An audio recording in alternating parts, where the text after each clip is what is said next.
wax kasta oo ay dhisteen imaaraadka carabta waxay u burburayaan hadda cidlo iyo cid ku hoytaa oo la la'yahay.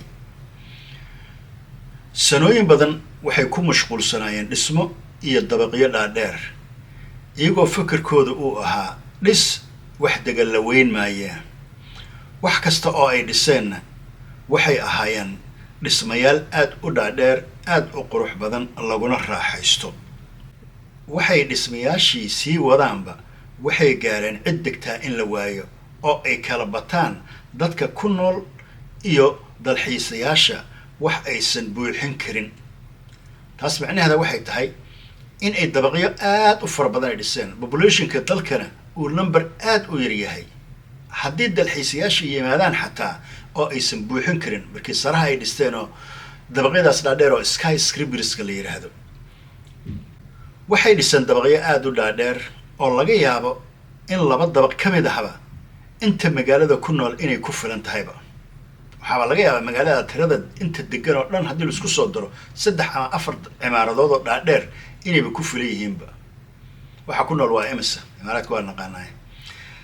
waxa ay dhiseen bal maxaa ka mid ah nala arka. waxaa ka mid ah burj khalifa oo ah sarta adduunka ugu dheer. waxay kaloo dhiseen jasiirad macmal ah ee artificial island Palma Jumeirah la yiraahdo, Palma Jumeirah. jasiiradaasoo laga dhisay hoteelo iyo goobo dalxiis oo very luxury ah oo luxurious ah, tiradoodana ay kor u dhaaftay ilaa iyo 2,000 oo villooyin oo dalxiis ah. 2,000 oo villooyin oo dalxiis ah. 2015 waxay dhiseen biggest observation wheel waxa la yiraahdo. waa garaangirta adduunka ugu weyn, waa Dubai Eye midda lagu magacaabo.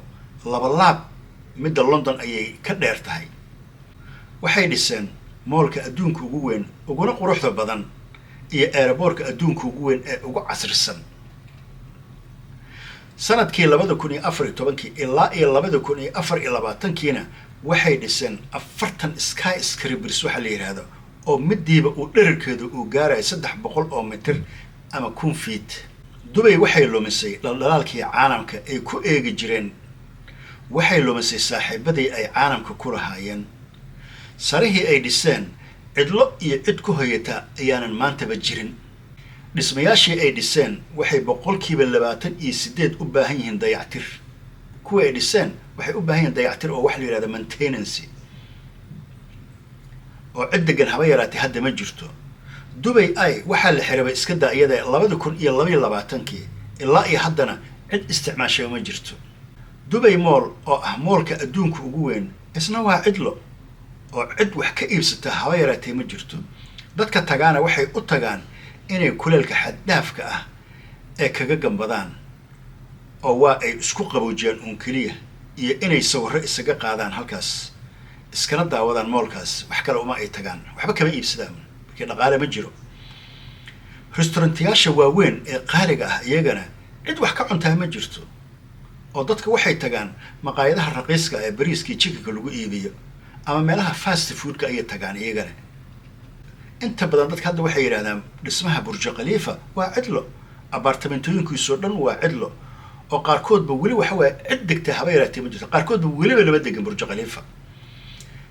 marka xafiisyada dhaadheer iyagana ee sky scriberska la yiraahdo waa cidlo oo cid kireysata haba yaraatay ma jirto.